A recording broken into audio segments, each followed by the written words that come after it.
Bismillahirrahmanirrahim. Disebut fenomenal sudah pasti. Sempat ditolak oleh 3 penerbit besar, diterbitkan sendiri justru buku ini laku sampai 500.000 eksemplar. Perkenalkan Kudung Gaul, berjilbab tapi telanjang. Ada banyak yang nanya, kenapa buku ini bisa laku sampai ratusan ribu eksemplar? Pastinya ada sesuatu yang unik. Kenapa bisa seperti itu? Anda harus tahu. Dijual Rp25.000, tapi Anda bisa mendapatkannya dengan gratis. Simak video ini sampai tuntas dan pastikan Anda mendapatkannya.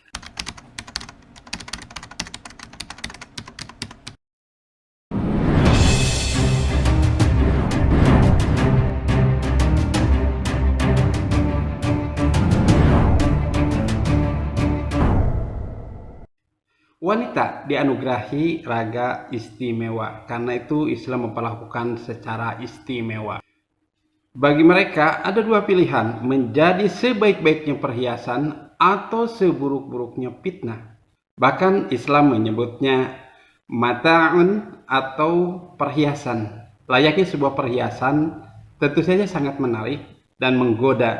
Karena itu Islam menyuruhnya untuk menutup seluruh aurat kecuali apa yang biasa terlihat. Rasulullah SAW bersabda, "Ad-dunya mata'un wa khairu mata'id dunya al-mar'atus sholihah." Dunia itu adalah perhiasan dan sebaik-baiknya perhiasan dunia itu adalah wanita solehah. Perkenalkan Kudung Gaul, berjilbab tapi telanjang.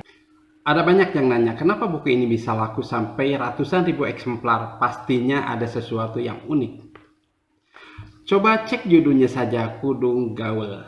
Itu akan menimbulkan kepenasaran. Apa sih maksudnya Kudung Gaul? Kudung itu maknanya adalah kerudung. Kudung itu asalnya dari bahasa Sunda.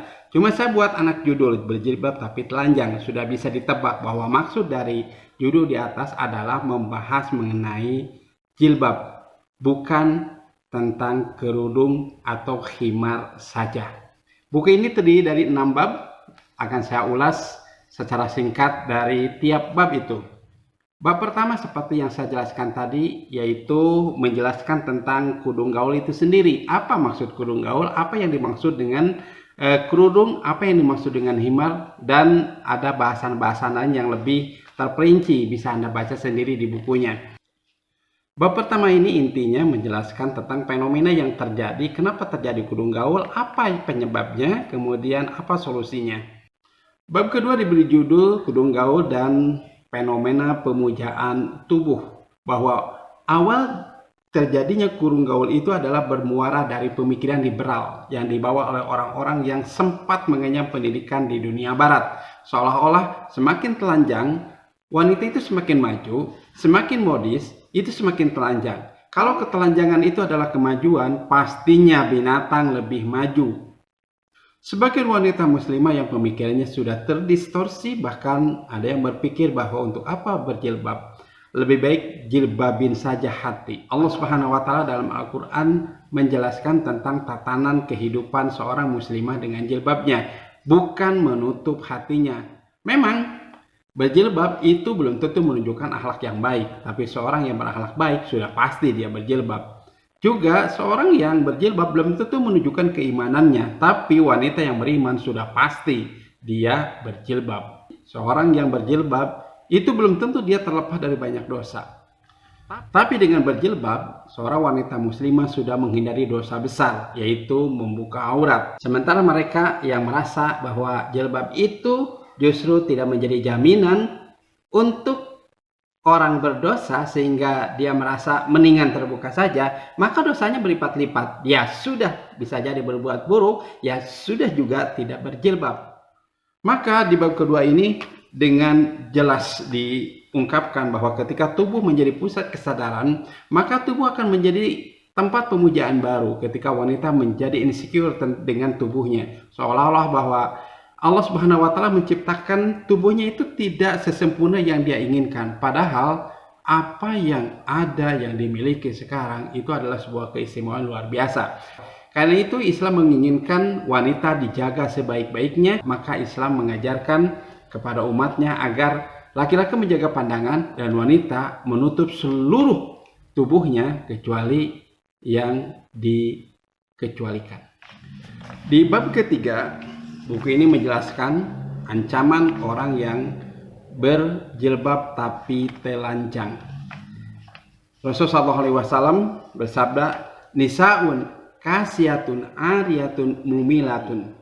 Wanita yang berjilbab tapi telanjang itu selalu bermaksiat dan mengajak orang, menyebabkan orang bermaksiat. Maka ancamannya sesuai dengan hadis yang diriwayatkan oleh Muslim ini, Allah Subhanahu wa taala mengancam, la yadkhulul jannata, bahkan mereka tidak akan pernah mencium wanginya surga, apalagi masuk ke surganya. Dalam riwayat lain yang juga diriwayatkan oleh Muslim, disebutkan bahwa ada dua perkara, kata Rasulullah SAW, yang siksaannya luar biasa sehingga menjadi tontonan ahli neraka yang lain. Artinya siksaannya sangat luar biasa.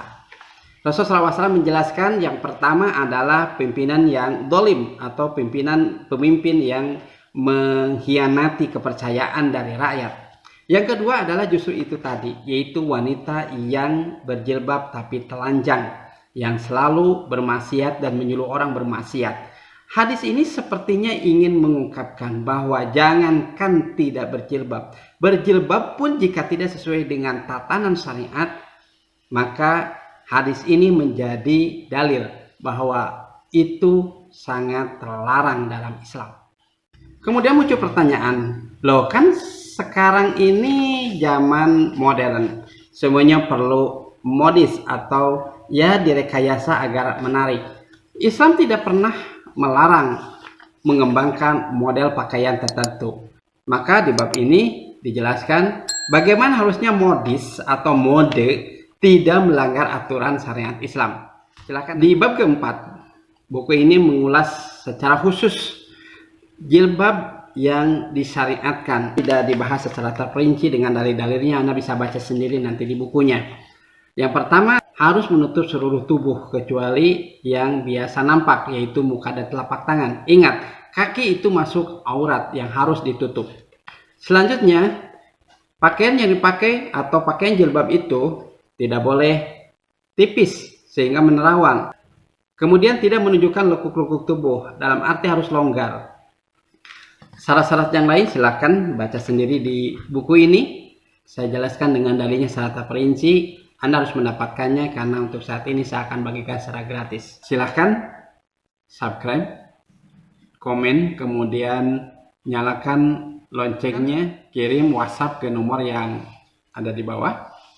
Kemudian tulis memohon buku Kurung Gaul. Insya Allah akan segera saya kirim dalam bentuk PDF ke WhatsApp Anda. Demikian pembahasan atau ulasan buku ini, semoga bermanfaat. Billahi taufiq wal hidayah. Assalamualaikum warahmatullahi wabarakatuh.